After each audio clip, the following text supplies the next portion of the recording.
Even آپ سے یہ کہے گا تم ہمارے گھر سے چلی جاؤ, تم جب آتے ہو فساد ڈالتے ہو, جب ہوں گے دے دیں گے. یہ طے تو نہیں ہوا تھا کہ جب ہوں گے دے دیں گے, طے تو یہ ہوا تھا کہ ہر مہینے آپ اس کو دیں گے. اچھا, ایک صورت اور بھی ہوتی ہے پریکٹیکل, کہ اگر بھائی کو اپنے بزنس میں اس نے گھاٹا ڈل گیا ہوا, کمزوری ہو گئی ہے, یا وہ نیا چلانا چاہتا ہے تو شاید کبھی کبھی بہتری رہتی ہے, لیکن اگر اس نے گھاٹا کھایا ہوا ہے, پہلا ناکام ہو گیا ہے, اور اس میں آپ سے اس نے مدد مانگی کہ فٹافٹ راتوں رات مجھے 10 لاکھ بھیج دو, میں نے چیز منگوانی ہے, کسی کی پیمنٹ کرنی ہے. اچھا, اب اس میں کوئی چیز کلیئر نہیں ہے تو نقصان آپ کا ہو جائے گا. تو کلیئر یہ ہو کہ 10 لاکھ 5 لاکھ جتنے بھی آپ نے دینے ہیں, یہ قرض ہوگا, قرض حسنہ, یہ بزنس میں پارٹنرشپ نہیں ہوگی, اور اس قرض حسنہ کی دستاویز لکھی جائے گی, جو مرضی ہو جائے. اس قرض حسنہ کی دستاویز میں جو گواہی ہے وہ نہ ابا کی ہوگی نہ اماں کی ہوگی, یہ گواہ نہیں بن سکتے. نہ سگا بھائی کوئی اور گواہ بن سکتا ہے. گواہ وہ بنے گا جو آپ کے خاندان سے باہر کا ہوگا. 2 گواہ چاہیے ہوتے ہیں ہر صورت میں, اسٹامپ پیپر لکھا جائے گا. اچھا, یہ گواہ کسی کام کے نہیں ہوں گے, صرف حیا ہوتا ہے, ایک بھرم ہوتا ہے ان گواہی کا کہ 2 لوگوں کا علم ہے. چونکہ جن معاملات میں میں نے دیکھا کہ اگر ماں کو علم ہے, بھائیوں کو علم ہے, قرض کا وہ کبھی واپس نہیں ہوگا, چونکہ وہ جانتے ہیں کہ بہن ماموں سے, چاچو سے, خاندان میں کسی اور سے ذکر نہیں کرے گی تو ظاہر ہے اس کی بے عزتی ہوگی. تو اب یا تو سارے پیسے آپ ڈبو دیں اور اس کو بھول جائیں.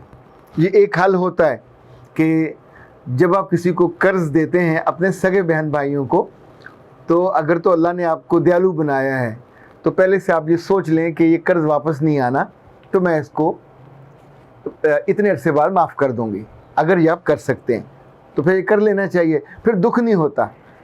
پر اگر آپ نے معاف بھی نہیں کرنا, بے عزتی بھی کروانی ہے, اس گھر سے نکالا بھی جانا ہے, ہر دفعہ روتے ہوئے وہاں سے آنا ہے, اور پھر آ کے چند سالوں کے بعد آپ نے مجبوراً کہنا کہ میں بھائی کو قرض معاف کرتی ہوں, یہ مت کیجیے. دس از ناٹ دا وے. اس نے آپ کے ساتھ ظلم کیا, اس نے دھوکہ دیا, اس نے چیٹ کیا, رشتے کو اس نے ایک ٹول بنا کے استعمال کیا. آپ کی ہمدردی اور آپ کی معصومیت کو اس نے یوں سمجھے مس یوز کیا.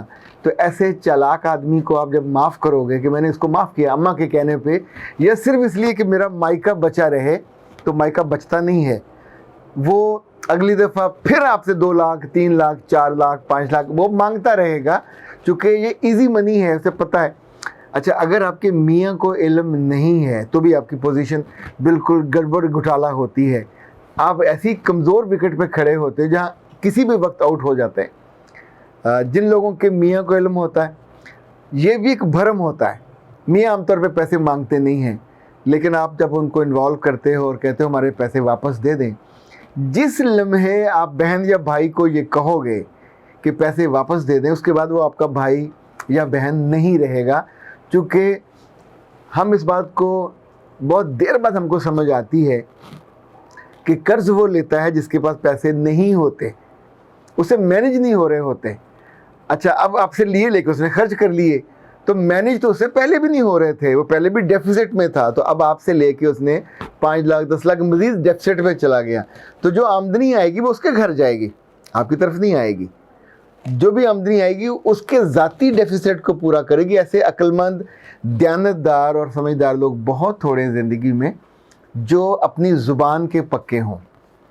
جن لوگوں نے لین دین میں سچے بننے کا اور یوں سمجھیں کہ اللہ کی اور اس کے رسول صلی اللہ علیہ وسلم کی مخالفت نہیں کرنے کا سوچا ہوا ہوتا ہے, وہ چیزوں کے ساتھ ڈاکومنٹیشن کرتے ہیں. نمبر 1, عرصہ متعین کرتے ہیں. ہر ماہ کتنی قسط ہوگی, سماہی ہوگی تو کتنی ہوگی, سالانہ ہوگی تو کتنی ہوگی. اور جیسے بزنس میں عام کسی بندے کے ساتھ آپ کہتے ہیں ٹھیک ہے تمہیں میں 1 کروڑ بھی دے رہا ہوں تو تم اس کے مجھے وہ دے دو, چیک لکھ کے دے دو, اور 10 لاکھ کا چیک ہوگا آپ کا, سال میں 2 سال میں جتنا بھی آپ طے کرتے ہو تو چیک آپ کے پاس ہوں گے, آپ جمع نہیں کرا رہے. پر یہ ایک بائنڈنگ ہوتی ہے, ایک لحاظ ہوتا ہے کہ یہ آدمی دینے پہ آمادہ ہے اور چیک اس کے خلاف استعمال ہو جائے گا. بہت سارے گھروں میں بہنوں اور بھائیوں کے کیسز پہ جب کورٹ میں جاتے ہیں تو کیس کورٹ میں جانے کے بعد پیسے تو ملے نہ ملیں, رشتہ پھر باقی نہیں بچتا، یہ آپ کو ذہن میں رکھنا ہے. پھر رشتہ یہ زیرو ہو جائے گا اور آپ اس میکے سے اور کیونکہ باقی سارے بھائی عام طور پہ بھائی کے ساتھ کھڑے ہوتے ہیں، بہن کے ساتھ کھڑے نہیں ہوتے. تو وہ ساری بہنیں جو ہمدردی میں غلط فیصلے کرتی ہیں اور بعد میں روتی ہیں، یہ ہو سکتا ہے کہ مدد کے طور پہ آپ کو 50,000 لاکھ دے دو، لیکن it would be a kind of help ہوگی، یہ لون نہیں ہوگا. اور بھائیوں کے بزنس میں کبھی پنگا مت لیجئے، کبھی پنگا مت لیجئے، چونکہ ان کی زندگی ہے، انہیں اپنے حلقہ اثر سے دوستوں کے ساتھ اگر وہ لین دین کریں گے، کسی عام بندے سے لیں گے تو اس کے دیندار بھی ہیں. آپ کو وہ دینے کے پابند اصولی طور پہ تو ہونا چاہیے، لیکن عملی طور پہ ہم نے لوگوں کو پابند نہیں دیکھا، بد لحاظ دیکھا ہے. اور اس بد لحاظی میں جو خون کے رشتے ہیں وہ ان کے ساتھ شامل ہو. آپ چونکہ کمزور فریق ہوتے ہیں اور کسی اور خاندان میں ہوتے ہیں، کسی اور گھر میں ہوتے ہیں، تو آپ سے بینیفٹ لیا جا چکا ہے، تو اب آپ کو نچوڑ کے پھینکا جا سکتا ہے. اب آپ یو آر ٹیشو پیپر، آپ کو پھینک دیا جائے گا. ہر تیسرے چوتھے گھر میں جب اس طرح کی کہانی دیکھی جائے تو اس سے پھر عبرت پکڑنی چاہیے، اس سے پھر سیکھنا چاہیے. ایک بات اور یاد رکھیے گا، اپنے میاں کی دولت مندی یا اپنے میاں کے اثاثے یا پیسوں کا اپنے خاندان میں اپنی بہن بھائیوں کے پاس جا کے تذکرہ ذرا کم کیا کریں. یہ جو رزق ہے یہ آپ کے بچوں کا ہے، آپ اس خاندان میں اس خاندان کا ہے. اچھا، وہاں سے جائز طور پہ آپ خرچ کرتے جاؤ گے، کوئی آپ سے نہیں پوچھے گا. شادی بیاہ کے موقع پہ آپ جو دینا چاہو دو گے، وہ جائز بھی ہوگا، مستحسن بھی ہوگا، اور آپ کا جو قد کاٹ ہے وہ خاندان میں بڑا ہوتا رہے گا.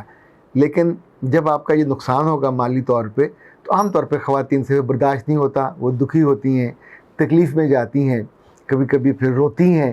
اب انہیں مدد کہیں سے نہیں مل پاتی، خاندان سے نہیں ملے گی. ہاں، بڑے بزرگوں سے اگر خاندان کے بڑے ہیں ان سے شاید کچھ مل جائے، پر دینے والا وہاں بھی بالکل بدتمیزی کے ساتھ، بد تہذیبی کے ساتھ. یہ سب سے آسان نسخہ ہوتا ہے، جب آپ نے پیسے نہیں دینے آپ بدتمیزی کرنے لگ جاؤ، تاکہ لوگ آپ کو شریر سمجھ کے، بد تہذیب سمجھ کے آپ کے منہ نہ لگے. سگا بھائی یہ کرے گا، اور آپ کے دور قریب کے یہ لوگوں کے پاس ایک عام ٹول ہے، ایسے دوست جن پہ بہت اعتبار ہوتا ہے، جب ان سے لین دین کا معاملہ ہو تو آخر پہ وہ بھی ایک دم سے وحشی، بھیڑیے، درندے، جو جانور کو بدترین آپ کو لگتا ہے اس جیسے وہ بن جاتے ہیں، جان بوجھ کے بنتے ہیں تاکہ میری طرف آئے نہ اور مجھے بار بار یہ نہ کہے. اور ایک بات یاد رکھیے گا اصولی طور پہ، کبھی آپ کا بھی کسی بہن کو دھوکہ دینے کا من ہو، سوچیں کہ انوسینٹ سی ہے اس سے میں پیسے نکلوا لوں، یہ جو قرض ہے معاف نہیں ہوتا، اور یہ قرض اگر 7 سر پہ ہو تو جنازہ بھی نہیں ہوتا. اور اگر آپ نے کسی کا حق کھایا ہوا ہو تو گلے میں توق کے طور پہ رہتا ہے. اس لیے احتیاط لین دین میں کرنی چاہیے. اپنے پیاروں کو جہنم کی غذاب بنانے سے اور اس سے بچانے کا اہتمام یہ ہو سکتا ہے اگر آپ احتیاط کر لیں کہ یہ کام نہ کریں، ان کے بزنس کا پارٹنر نہ بنیں. اور ان کو اگر لون دینا ہے تو زبانی کلامی نہ دیں، بالکل متعین کر کے اتنے عرصے کے لیے گواہوں کے ساتھ ہو، تو پھر شاید آپ کی وہ دقت بچ جائے جو اس بات پہ آپ روتے ہیں کہ میرا مائکہ تھا اب نہیں رہا. میرا رب آپ کو اس طرح کی مالی، سماجی ساری آزمائشوں سے بچائے رکھے. اختر عباس کو دیجیے اجازت. السلام علیکم.